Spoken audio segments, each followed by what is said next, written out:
സൗദിയുടെ ഈന്തപ്പഴ ഉൽപാദനത്തിൽ വീണ്ടും വർധന. കഴിഞ്ഞ വർഷം രാജ്യത്തിന്റെ ഈന്തപ്പഴ ഉൽപാദനം 2 ദശലക്ഷം ടണ്ണിലെത്തിയതായി കൃഷി മന്ത്രാലയം വ്യക്തമാക്കി.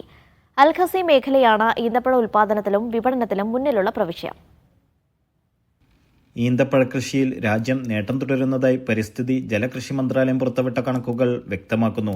കഴിഞ്ഞ വർഷം 2 ദശലക്ഷം ടൺ ഈന്തപ്പഴം രാജ്യത്തിന്റെ വിവിധ പ്രവിശ്യകളിൽ നിന്നായി വിളവ് ലഭിച്ചതായി മന്ത്രാലയം വെളിപ്പെടുത്തി. ഈന്തപ്പന കൃഷിയിലും വർധനവ് ഉണ്ടായിട്ടുണ്ട്. 3,71,00,000 ഈന്തപ്പന തൈകളാണ് നിലവിൽ രാജ്യത്തുള്ളത്. ഇവയിൽ 3,18,00,000 തൈകളിൽ നിന്നാണ് ഉൽപാദനം ലഭിക്കുന്നതെന്നും മന്ത്രാലയം വിശദീകരിച്ചു. 5,78,000 ടണ്ണിലധികം ഈന്തപ്പഴ ഉൽപാദനവുമായി അൽ-ഖസീം പ്രവിശ്യയാണ് മുന്നിൽ. 4,53,000 ടണ്ണുമായി റിയാദ് 2ാം സ്ഥാനത്തും 3,43,000 ടണ്ണുമായി മദീന 3ാം സ്ഥാനത്തും തൊട്ടുപിറകിൽ 2,58,000 ടണ്ണുമായി കിഴക്കൻ പ്രവിശ്യയും ഉൽപാദനത്തിൽ മികവ് പുലർത്തി. അൽ-ഖസീം, മദീന, അൽ-ഹസ മേഖലകളിൽ ഉൽപ്പാദിപ്പിക്കുന്ന അജ്വ, സുക്കരി പോലെയുള്ള മുന്തിയ ഇനങ്ങൾക്ക് രാജ്യത്തും വിദേശത്തും ഉപഭോക്താക്കൾ ഏറെയാണ്. Noushad Rikkur, media 1, Dammam.